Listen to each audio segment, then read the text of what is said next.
দর্শক শ্রোতা আসসালামু আলাইকুম। আমি আছি আমাদের নোয়াখালী জেলার অন্তর্গত দ্বীপ হাতিয়া।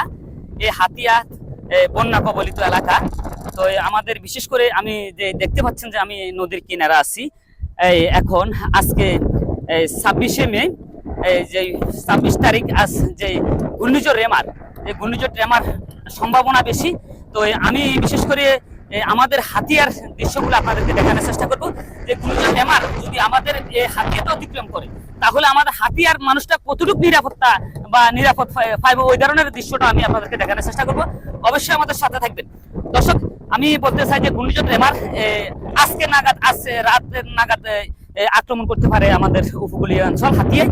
তো দর্শক, দেখতে পাচ্ছেন যে কিছুক্ষণ আগে কিন্তু জোয়ার, জলোচ্ছ্বাসের কিন্তু প্রভাব বেশি। কিছুক্ষণ আগে জোয়ার হয়েছে, কিন্তু কইতে না কইতে নদীটা কিন্তু ফুরিয়ে গেছে। আসলে দর্শক, জানি না যে পানি কতটুকু হয়, কিন্তু বাড়ার সম্ভাবনা বেশি। এখনো বিকেল 3টার দিকে বাড়ার সম্ভাবনা আসার কথা। তো দর্শক, হাতিয়ার নিউজগুলো অবশ্যই দেখবেন। আমাদের হাতিয়ার যে বন্যা কবলিত এলাকার মানুষ, আমাদের এখানে এই দ্বীপ হাতিয়ার মানুষগুলা হতদরিদ্র মানুষ, জেলে তাঁতি মানুষ। আমাদের এখানে রাস্তাঘাট, বেড়িবাঁধ, যে কোনো একটা আশ্রয় কেন্দ্র নাই বলতে আমাদের কিছু নাই। আমাদের এখানে মানুষ যখন জলোচ্ছ্বাস হয়, বন্যা বা কিংবা তুফান, ঘূর্ণিঝড় যখন হয়, আমাদের এখানে মানুষ ভালো একটা আশ্রয় কেন্দ্র খুঁজে পায় না, যাওয়ার মতো নাই।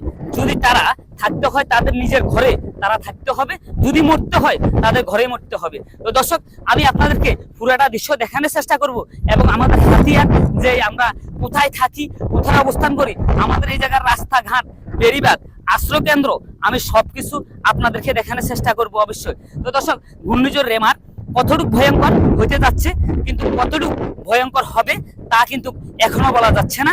কিন্তু আমরা আবহাওয়া অধিদপ্তর থেকে জানছি যে ঘূর্ণিঝড় রেমার অতি গভীর রাত্রের দিকে আমাদের হাতিয়া অতিক্রম করতে পারে। তো দর্শক, এখন বর্তমান হাতিয়ার পরিস্থিতি সুস্থ। এখন বর্তমানে হাতিয়া তীব্র বাতাস। কিছুক্ষণ আগে কিন্তু সকালবেলা বৃষ্টি হয়েছিল, গুড়ি গুড়ি কিছু বৃষ্টি হয়েছিল। এখনকার হাতিয়াতে কোনো বৃষ্টি নাই।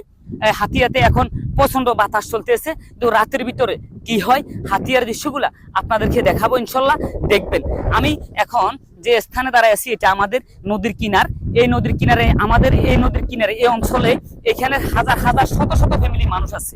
এখানের মানুষগুলা কোথায় ঠাঁই নিবে, কোথায় নিরাপত্তা পাবে তারা? আমাদের মাননীয় প্রধানমন্ত্রীর কাছে আমাদের আকুল আবেদন, যেন আমাদের হাতিয়ায় এই সরকিন ইউনিয়ন বিশেষ করে ভালো একটা আশ্রয়কেন্দ্র এখানে নাই। এখানের মানুষগুলো আশ্রয়কেন্দ্র যাওয়ার মতো পরিবেশ নাই। আমি মাননীয় প্রধানমন্ত্রীর কাছে বিশেষ করে অনুরোধ করে বলছি, সরকিন ইউনিয়নে একটা আশ্রয়কেন্দ্র করে দেওয়া হোক, তাহলে আমাদের এখানে লাখ মানুষ বেঁচে যাওয়ার সম্ভাবনা আছে। যদি না হয়, আল্লাহ না করুক, কোনো বন্যা, জলোচ্ছ্বাসের কারণে যদি কোনো কিছু হয়, আমাদের এখানে মানুষ বাঁচার মতো নাই। তো দর্শক, আমাদের সাথে থাকবেন। আমি হাতিয়ার পুরোটা দৃশ্যগুলো আপনাদেরকে দেখানোর চেষ্টা করব। অবশ্যই আমাদের সাথে থাকবেন। হাতিয়ার যে দৃশ্যগুলো আমি দেখানোর চেষ্টা করছি, অবশ্যই আপনাদের থেকে আশা করছি অনেক ভালো লাগবে। আমাদের এই লোকসমাজ চ্যানেলে হাতিয়ার দৃশ্যগুলো দেখানো হয়। দর্শক, আরেকটি কথা বলি, এই যে এখানে লঞ্চ কিন্তু দেখতেছেন যে এখানে কিছু স্টল বডি, এগুলা নদী থেকে সরিয়ে আনা হয়েছে ঘাটে, এগুলা ঘাটে বাঁধা আছে। এখন এখানে দেখছেন যে জেলে ভাইদের ট্রলারগুলা কিন্তু ঘাটে বাঁধা আছে। এখানে সব নিরাপদ স্থানে চলে আসে। এখানে কিন্তু যদি নিরাপদ স্থানে জেলে ভাইয়েরা আসে, কিন্তু উপরের মানুষের নিরাপদ নাই। কেন? আশ্রয়কেন্দ্র নাই। যদি ভালো একটা আশ্রয়কেন্দ্র থাকতো তাহলে এখানের মানুষের নিরাপত্তা থাকতো। তো দর্শক, চলুন আমি আপনাদেরকে আরো কিছু দৃশ্য দেখানোর চেষ্টা করব।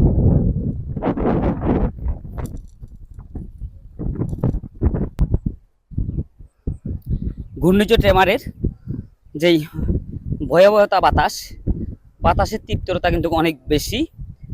আশা করছি আপনারা দেখতে পাচ্ছেন যে বাতাসের গতিবেগ। এখানে সম্পূর্ণ নৌকা গাঁড়ে চলে আসছে, তারা নিরাপদ স্থানে চলে আসছে। এখানে দেখতে পাচ্ছেন, আশা করছি।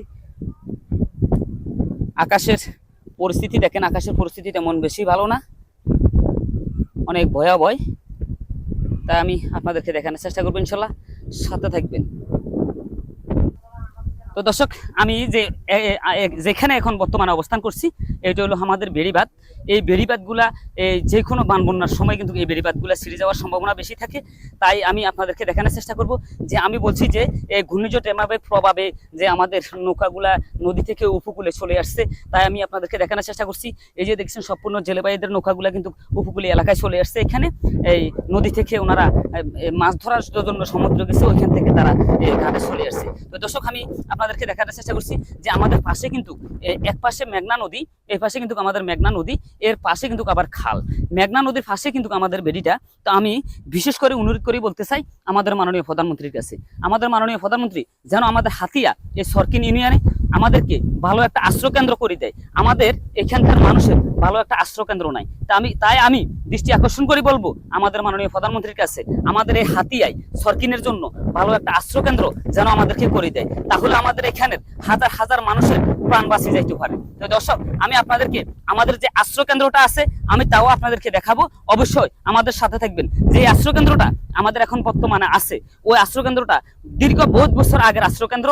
এখন আর ওই আশ্রয় কেন্দ্রতে মানুষ থাকার উপযোগী না, ওই আশ্রয় কেন্দ্রটা উপর থেকে ভেঙে ভেঙে পড়তেছে। তো দর্শক আমি তাও আপনাদেরকে দেখানোর চেষ্টা করব, অবশ্যই আমাদের সাথে থাকবেন।